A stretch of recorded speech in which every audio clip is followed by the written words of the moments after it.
coronavirus, the fate of Kenyans abroad hangs in the balance. Cases of Kenyans and other Africans being harassed, evicted from apartments and sleeping in the cold, especially in China, have emerged. The Kenyan government and her embassy in Beijing has been accused of being in a diplomatic slumber. Efforts by desperate Kenyans to return home have not yielded much.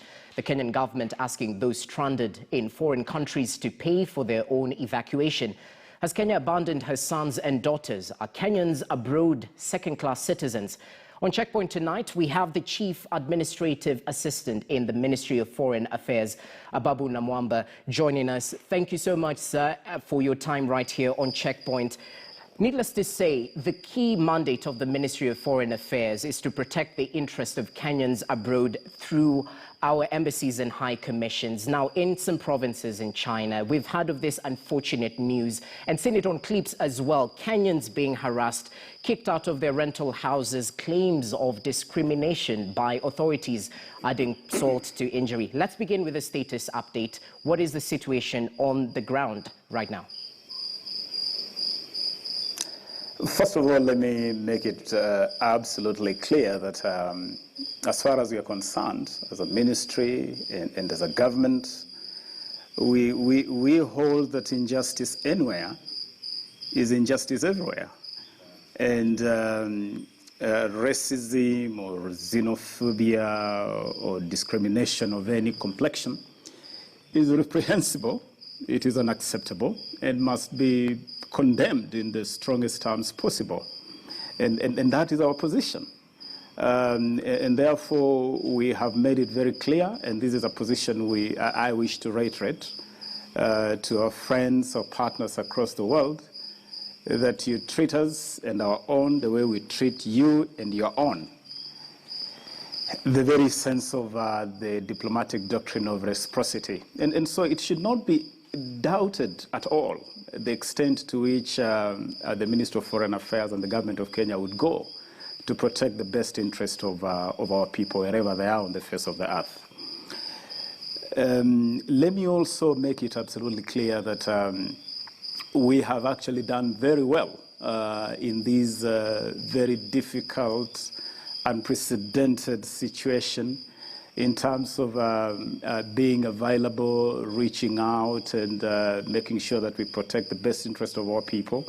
You will recall that when this situation first hit the world, the first emergency we had to deal with was the Kenyan students in Wuhan, in Hubei province. And we acted very well. We reached out to these students through our mission in Beijing. An initial amount of 10 million shillings was actually disbursed to assist these students with the basics like support for basic survival, accommodation for those who needed it, and this was done in good time. And these students are in good shape as we speak right now. And they continue to take their lessons online, as many students are doing at the moment.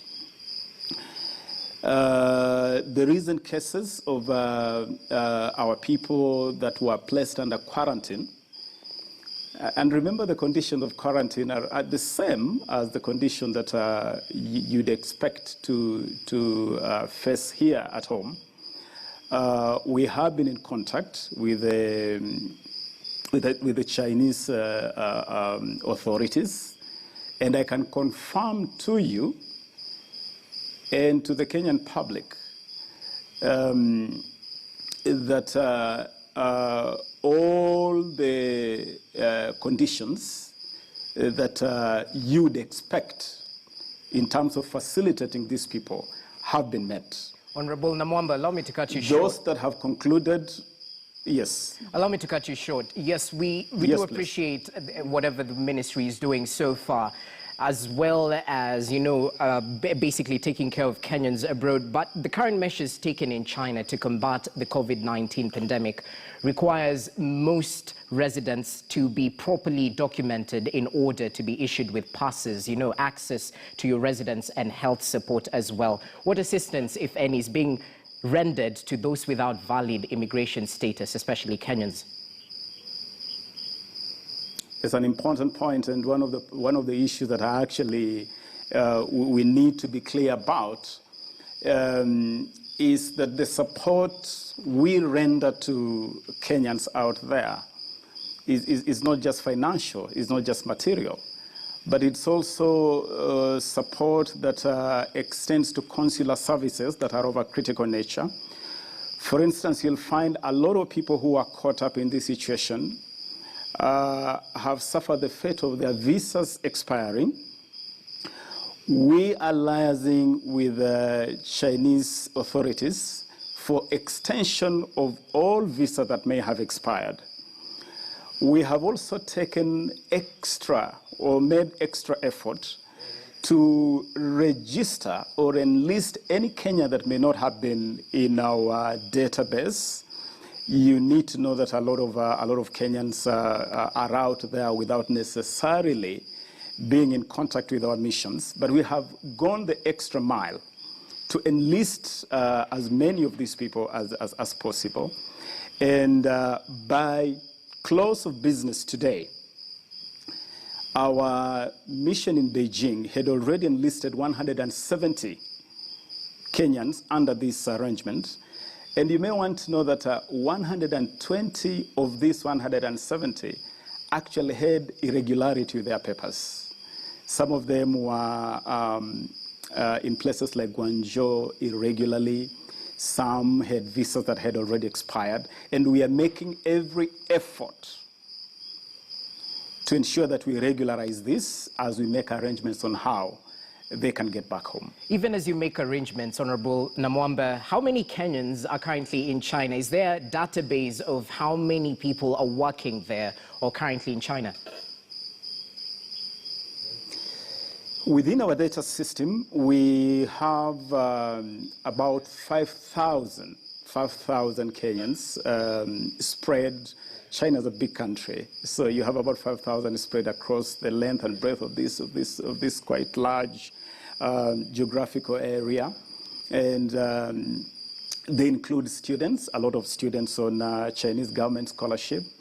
Others are people engaged in various economic activities, either traders or employed in various sectors. So the number you can work with is 5,000 at the moment from our database and our estimates.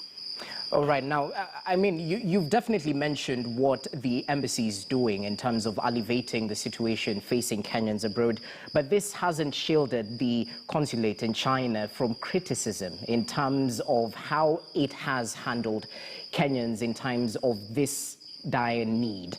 Now, what is your take on how the consulate has actually dealt with this? Do you give them a pat on the back? Even though criticism is rife, we cannot fail to, mention what Kenyans are highlighting about the consulate there.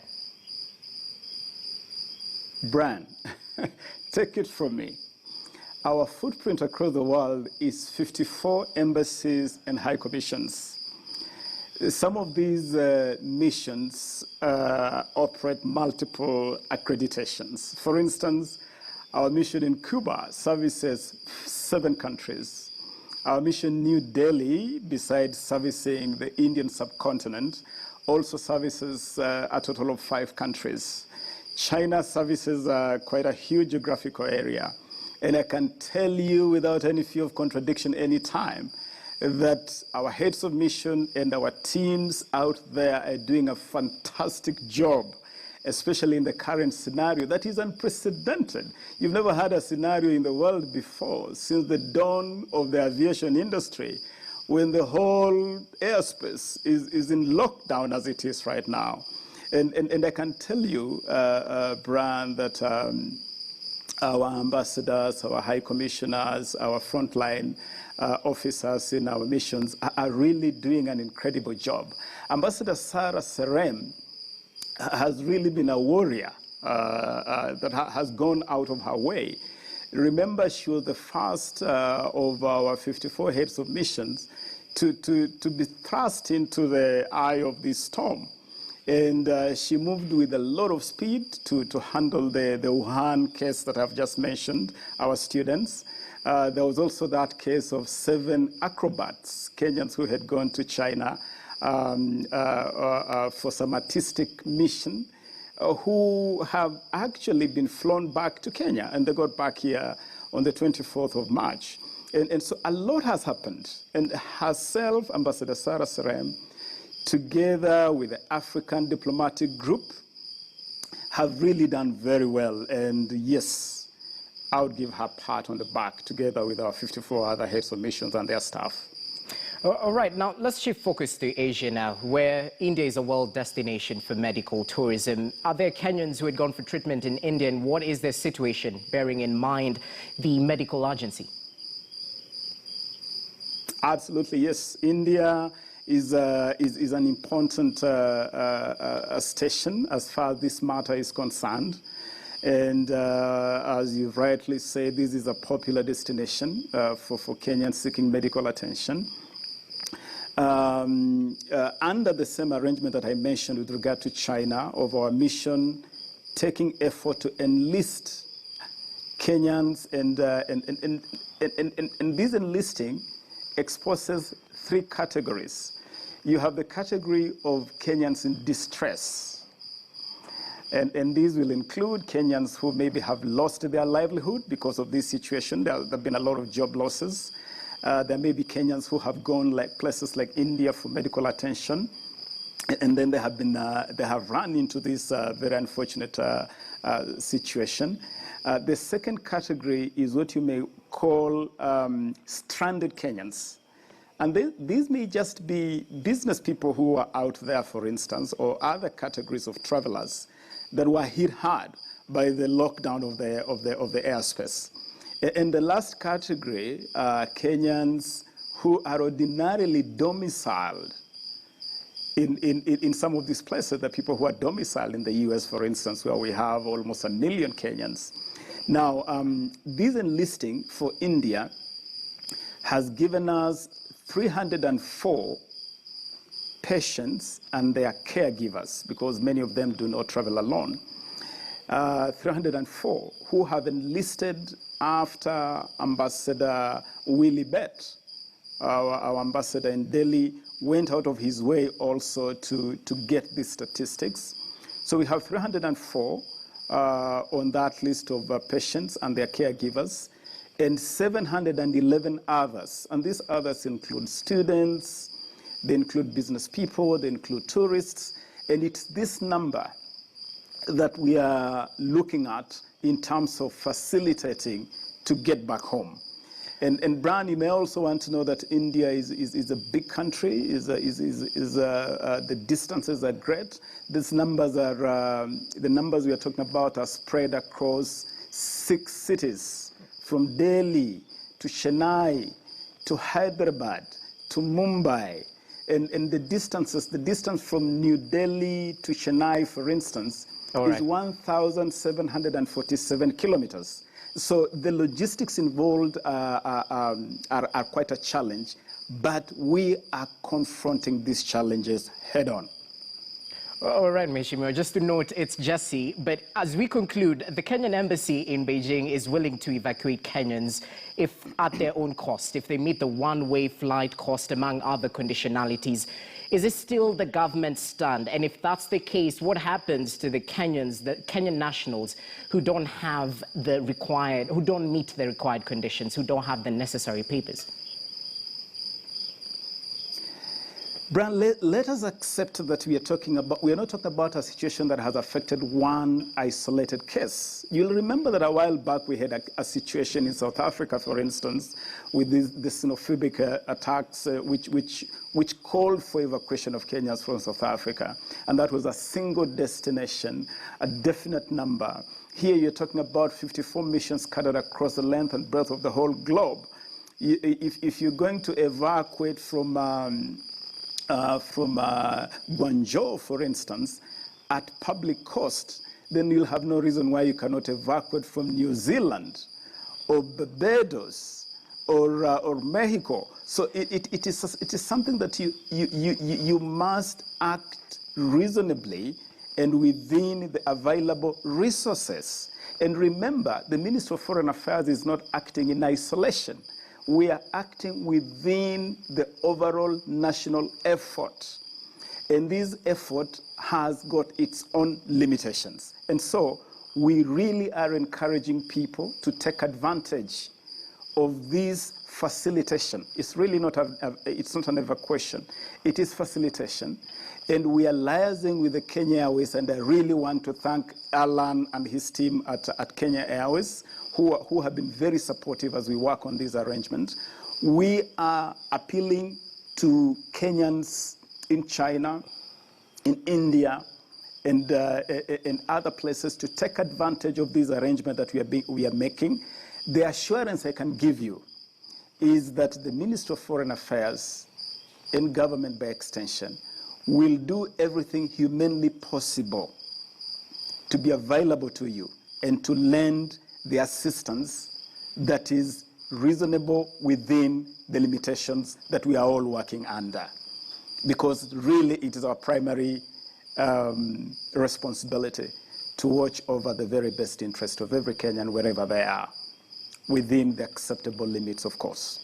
All right. Many thanks, Mheshimiwa. That is the CAS, Ministry of Foreign Affairs, Ababu Namwamba, just shedding light on the recent developments, especially touching on Kenyans abroad, definitely assuring Kenyans that the ministry and the government is doing their best to ensure that the status of Kenyans stuck in various countries is actually taken care of. It is the mandate of the Ministry of Foreign Affairs, and they show us they're doing just that. Let's take a short break.